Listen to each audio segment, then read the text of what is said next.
Video নিয়ে একটা special video হতে যাচ্ছে এটা। তো ভিডিওটির টপিক থাকছে আপনার কোয়েল পাখি যারা পালন করেন তাদের আহ, লাভগুলো দ্বিগুণভাবে কিভাবে বাড়াবেন। তো যারা অনেকে আছে খাবার খরচ কমাতে যাচ্ছেন, তো খাবার খরচটা কিভাবে কমাবেন। তো যারা কোয়েল খামারি আছেন তারা অনেকেই দেখা যাচ্ছে যে খাবার খরচটা কমাতে পারছেন না, বা খামারের খরচটা অত্যধিক বেড়ে যাচ্ছে। তো সেজন্য লাভের হারটা অনেক কমে যাচ্ছে, বা লাভটা হচ্ছে না, বা লসের সম্মুখীন হচ্ছেন। তো এইসব বিষয়গুলো নিয়ে ইনশাল্লাহ আলোচনা করবো, এবং কিভাবে পরিত্রাণ পাবেন সেই বিষয়গুলো আমি খুব সুন্দরভাবে আপনাদের সামনে তুলে ধরবো। তো অবশ্যই আপনাদের এর মধ্যে প্রধান সমস্যা হয়ে থাকে খাবারের খরচটা বেশি। তো অনেকেই এই কারণে খামার করা আসলে ছেড়ে দিয়েছেন। তো আপনারা কিছু কিছু কাজ করতে পারেন, যেটা আমি একে একে তুলে ধরতে যাচ্ছি। তো অবশ্যই আপনারা বাসায় খাবার তৈরি করার চেষ্টা করবেন। প্রথমত আপনারা খাবার তৈরি করার চেষ্টা করবেন। এর জন্য অনেকেই দেখা যাচ্ছে, অনেক ভিডিও আছে খাবার তৈরি করেন, কিন্তু আসলে তারপরেও দেখা যাচ্ছে কিছুটা সাশ্রয় হয়, কিন্তু আপনার প্রোডাকশন রেটটা ঠিক থাকে না। অর্থাৎ আপনি কিন্তু আহ, আগে রেডিমেড যে খাবারটা ব্যবহার করতেন সেটার মতো রেজাল্ট পাচ্ছেন না। তো এজন্য অবশ্যই এর সঙ্গেও কিছু কাজ করতে হবে। এজন্য আপনাকে আহ, যে কাঁচা বাজারগুলো আছে, অর্থাৎ যে কাঁচামালগুলো আপনাদের লাগবে, সেগুলো অবশ্যই সুনির্দিষ্ট স্থান থেকে সংগ্রহ করতে হবে। তো প্রথমে আমরা বলি যে কী কী জিনিসগুলো লাগতে পারে। আপনি যদি ঘরোয়া উপায়ে লেয়ার লেয়ার ফিড তৈরি করতে চান, তাহলে কোন কোন বিষয়গুলো লাগতে পারে আমি তুলে ধরছি। আপনার ফিড তৈরি করতে একটি প্রধান উপাদান হচ্ছে, সেটা হচ্ছে ভুট্টা।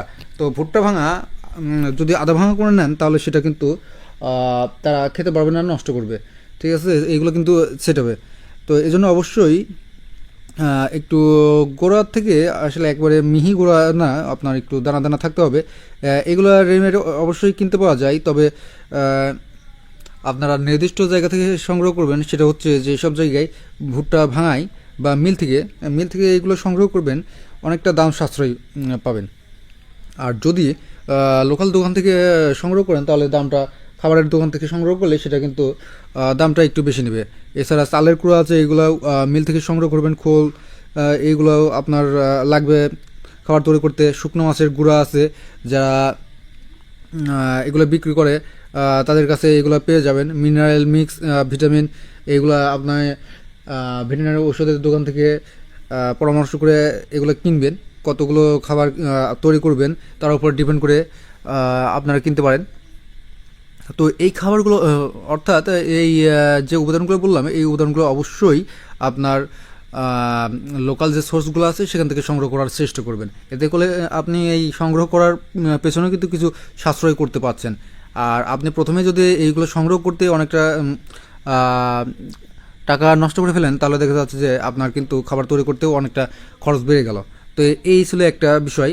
আর আরেকটা বিষয় থাকছে যে আপনি যদি পারফরমেন্সটা ভালো পেতে চান, বা আপনি নতুনভাবে তৈরি করছেন, এই ক্ষেত্রে কিন্তু আপনি প্রথম অবস্থায় এভাবে তৈরি করে আপনি পারফরমেন্সটা দেখবেন যে আগে যে রেডিমেড খাবারটা খাওয়াতেন এর সঙ্গে কতটুকু আপনার পার্থক্য দেখা যাচ্ছে।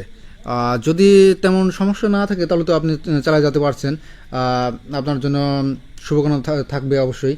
আর যদি একটু সমস্যা মনে হয়, তাহলে আপনি কিন্তু রেডিমেড যে খাবারটা আছে, যে ম্যাশ ফিডটা আছে, লেয়ার লেয়ার ম্যাশ ফিড, এটা কিন্তু অবশ্যই আপনার তৈরিকৃত খাবারের সঙ্গে একটু মিশাই দিবেন।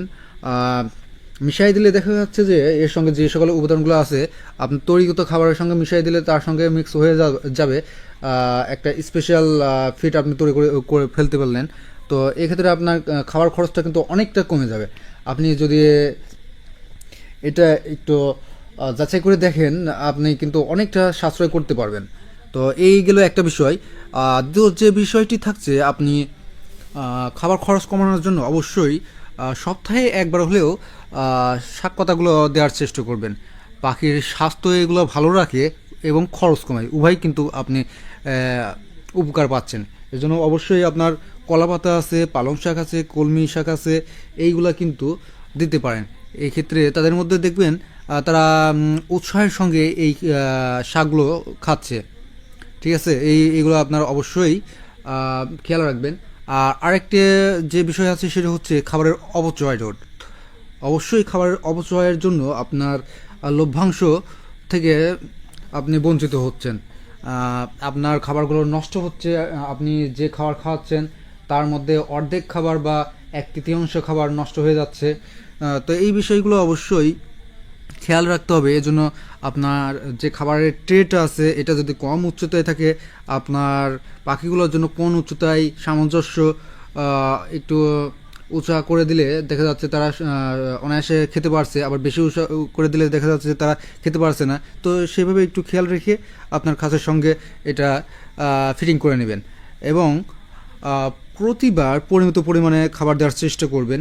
দেখা যাচ্ছে তারা যদি 1 কেজি বা হাফ কেজি খাবার তাদের প্রতিদিনের একটা থাকে,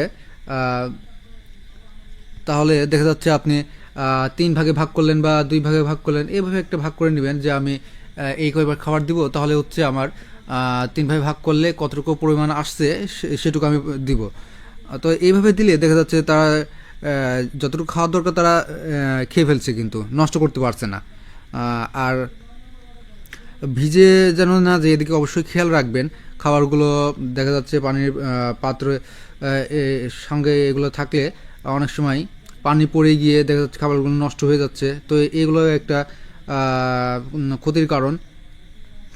আর আপনি খাবার যখন তৈরি করবেন আপনার কাটিংগুলো একটু ছোট করবেন বা ছোটো কাটিংগুলো নেবেন যাতে করে পাখিগুলো অনায়াসে খেতে পারে। কোয়েল পাখি বড় খাবারগুলো দেখা যাচ্ছে নষ্ট করে বেশি ফালায় দেয়। তো এই বিষয়গুলো অবশ্যই আপনারা খেয়াল রাখবেন এবং অযথা বৈদ্যুতিক বাল্ব জ্বালায় রাখবেন না। দেখা যাচ্ছে আপনার পাখির কিন্তু সবসময় আলোর প্রয়োজন হয় না। আলোর দ্বারাই কিন্তু তারা ডিমগুলো উৎপাদন ক্ষমতা সম্পন্ন হয়। তো অবশ্যই আলোর প্রয়োজন আছে। আর গরমের সময় অবশ্যই আপনারা তাদের একটু খেয়াল রাখার চেষ্টা করবেন, তাদের যেন অতিরিক্ত গরম না লাগে, অতিরিক্ত ঠান্ডা যেন না লাগে। বৃষ্টির সময় এগুলো খেয়াল রাখবেন, তাহলে কিন্তু তাদের দেখা যাচ্ছে রোগবালাই কম হবে। পরিষ্কার পরিচ্ছন্ন রাখবেন, রোগবালাই কম হবে এবং তাদের প্রোডাকশন পার্সেন্টেজটা ঠিক থাকবে। তো এই বিষয়গুলো খেয়াল রাখলে আপনি কিন্তু কোয়েল পাখির থেকে দ্বিগুণ পর্যন্ত লাভ করতে পারেন। অর্থাৎ আপনার খাবার খরচ এবং আদার্স যে খরচগুলো আছে, মেডিসিন খরচ, এগুলো থেকে কিন্তু অর্ধেক খরচ কমায় ফেলতে পারেন মোট কিন্তু। তো এগুলো অবশ্যই আপনি একটু খেয়াল রাখবেন এবং সুন্দরভাবে খামারগুলো ব্যবস্থাপনা করার চেষ্টা করবেন।